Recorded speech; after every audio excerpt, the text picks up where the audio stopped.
1594, in the heart of Kyoto's public square, a crowd stood in eerie silence. A massive bronze cauldron sat at the center, the oil within boiling furiously, its heat rising like the whispers of death. A man, tightly bound, stood beside his young son. His name was Ishikawa Goemon. Before being thrown into the cauldron, he raised his head, his eyes devoid of fear, and shouted, "The rulers will pay for the blood of the..." Those were his final words, but they were also the beginning of a legend that would endure for 4 centuries. Who was the real Ishikawa Goemon? A dangerous criminal? A brazen thief? Or a hero who dared to challenge those seated on thrones? Today we will step into his story, a man who emerged from the shadows carrying the flame of justice.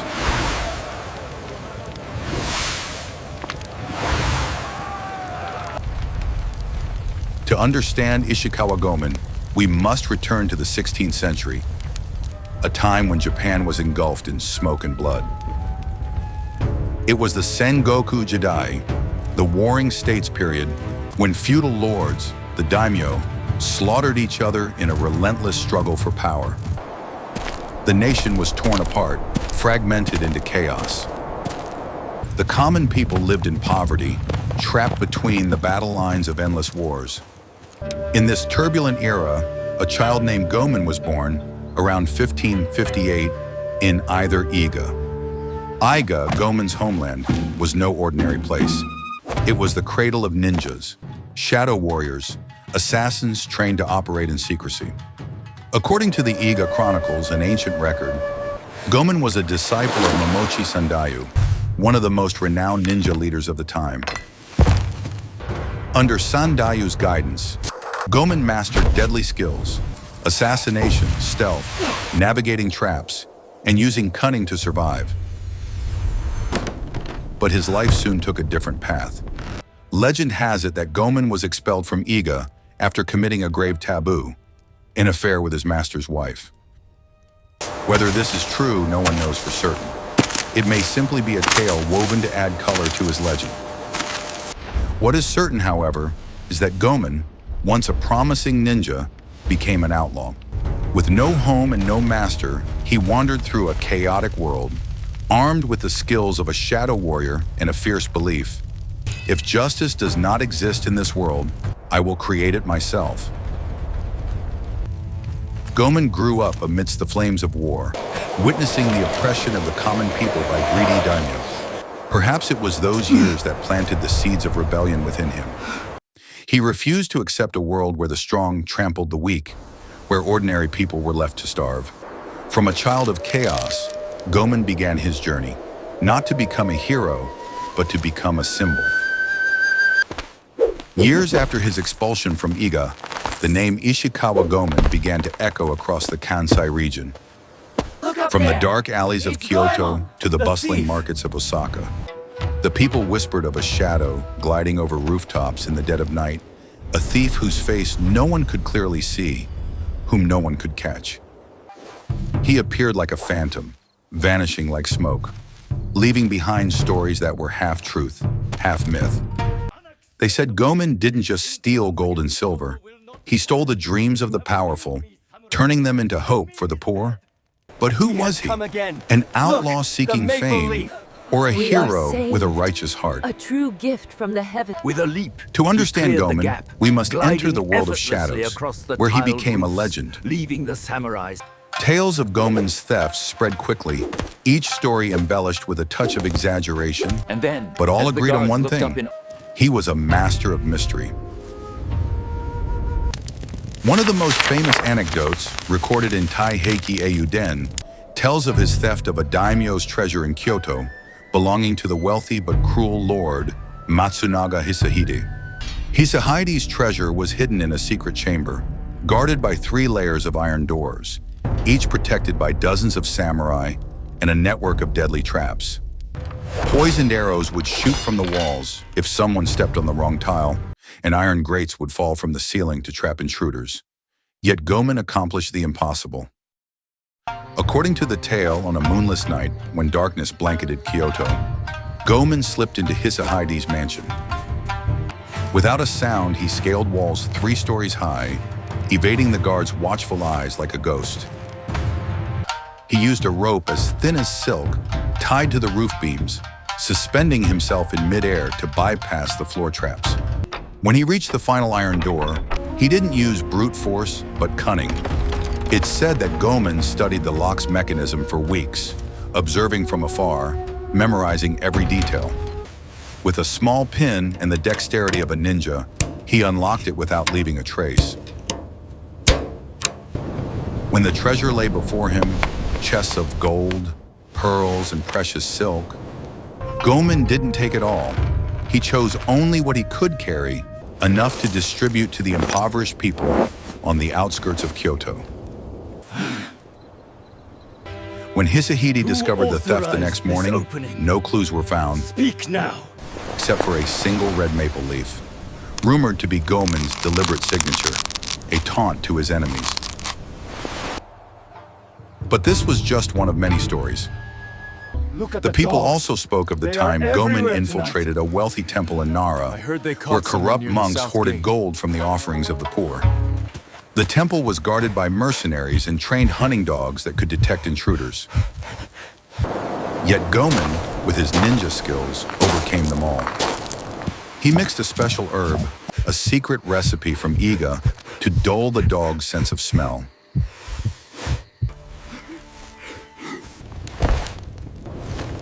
He crawled through the corridors by clinging to the ceiling, using his hands and feet to grip tiny crevices like a spider. When he reached the gold vault, he didn't destroy anything but quietly took the gold bars, leaving behind a note that read, "What belongs to the people returns to the people." Hurry! Move faster! The next morning, bags of money appeared at the doors of poor farmers in the area, as if a miracle had occurred overnight. Goemon's thefts were not mere acts of stealing. They were dances in the darkness, where every step was a perfect calculation, every move a defiance of fate. He was called the man who walks through walls, not only for his ability to bypass physical barriers, but also for how he pierced the invisible walls of power and injustice. Folktales added to his mystique. On nights with a full moon, Goemon will come. If you hear the wind softly whistling by your window, it's him passing by. These stories not only earned him the people's awe, but also struck fear into the samurai. To them, Goemon was not just a thief, but a threat to the order they had painstakingly built. But what drove Goemon to do these things? Was he simply a thrill seeker? Or was there a deeper fire burning in his heart? Perhaps the answer lies in the era he lived in a world where daimyo and samurai treated the common people like chaff, where farmers sold their children to pay taxes. Don't take that. Goemon had seen too much injustice. He could not stand idly by. Each theft was a declaration of war. Each bag of money left at a poor family's door, a promise that justice, however This fragile, insult will still not existed. stand. We Yet must this destroy compassion this was a threat double-edged sword. immediately. The ruling class increasingly saw Goemon as an intolerable threat. Woodblock prints of his face were plastered across marketplaces, accompanied by wanted posters and hefty rewards. Daimyo hired other ninjas from Iga to hunt him, but no one could catch the man who walks through walls. Goemon always seemed one step ahead, always concealed in the shadows, as if he could dissolve into the air itself. The most thrilling tale about Goemon, and also his fateful turning point, involves Toyotomi Hideyoshi, the powerful lord who unified Japan. In 1593, Goemon is said to have infiltrated Fushimi Castle, where Hideyoshi rested. According to some legends, his goal was to assassinate Hideyoshi, whom the people saw as a ruthless oppressor. With his ninja skills, Goemon slipped past layers of guards, scaled towering walls, and hid on the beams above Hideyoshi's bedroom. Dagger in hand, he waited for the perfect moment. But fate betrayed him. A hunting dog, unaffected by his herbs, suddenly barked. Guards rushed in, and Goemon was discovered. Another version of the story claims he didn't intend to kill Hideyoshi, but merely aimed to steal his gold to aid the starving people during that year's famine. Whatever the truth, the outcome was the same. Goemon was captured, and the moonlight that night became the last light he saw before being taken away. Goemon's thefts, however daring, were not just personal triumphs. They were symbols of defiance, of a man who dared to stand against an unjust system. He didn't just steal gold and silver. He stole the fear of the powerful, turning it into hope for the oppressed. But it was this very boldness that brought him closer to death. When he was bound and led to Kyoto's public square, Goemon was no longer a shadow lurking in the night. He had become a flame the world would soon know. On October 24th, 1594, in Kyoto's central square, Ishikawa Goemon faced his final judgment. Alongside his young son, he was sentenced to death by a gruesome punishment, being boiled alive in a cauldron of oil. This was not just a painful death, but a symbol of ultimate disgrace for those who defied the ruling class. The authorities wanted Goemon's death to send a message. Anyone who dared challenge them would pay a heavy price. As he was bound and led to the cauldron, Goemon did not beg for mercy. He stood tall, his gaze fixed on the silent crowd. Some say he smiled as if death could not break his spirit. According to Koyogunkan, a military chronicle of the time, when thrown into the boiling oil, Goemon did not scream in pain. Instead, he used his last strength to lift his son above the cauldron's rim, trying to keep the boy alive longer than himself.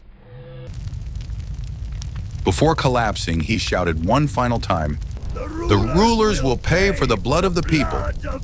No one knows if this story is entirely true, but that moment was etched into the memories of those who witnessed it. As the flames roared and white smoke obscured Goemon's figure, something shifted in the hearts of Kyoto's people. They no longer saw him as a criminal. To them, he was Goemon-sama, the saint of the poor, who dared to fight injustice even at the cost of his life. Soon after his death, small shrines began appearing outside people's homes. They lit incense, prayed, and whispered his name in gratitude. To them, Goemon was not just a thief, but a symbol of compassion and defiance. Ishikawa Goemon's death was not the end. On the contrary, it was the beginning of an immortal legend. During the Edo period, as Japan entered an era of peace, Goemon's story was brought to life on kabuki stages. In the famous play Samongo-san no Kiri, Goemon was portrayed as a chivalrous hero. Standing atop the Nanzenji Gate, gazing at blooming cherry blossoms, he said, "All this beauty, it's worth nothing if the people must suffer." Edo-era ukiyo-e prints depicted Goemon as a shadowy figure on rooftops, moonlight glinting off his sword. This image became an icon, not only of righteousness, but of freedom. Over the centuries, Goemon's story was retold, each version embellished but always preserving its core spirit. A man who stood against power to protect the weak. In modern times, Goemon remains alive in popular culture.